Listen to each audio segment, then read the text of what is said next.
Here we are, week 45 of me acquiring a taste for the Persimmon, and I think I'm almost there. I'm on the edge, I'm about to go over the edge, and at the bottom, it's just gonna be a pool of delicious fruit to catch me, and it's warm embrace. It's warm orange embrace.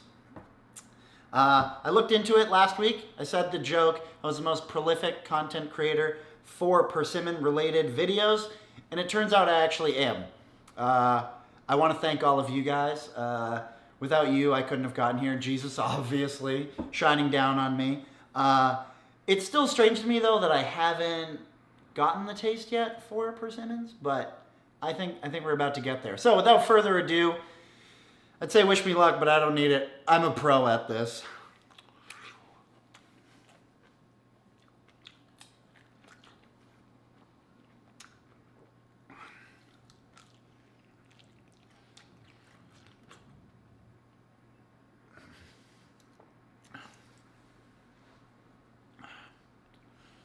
I'm so proud of myself.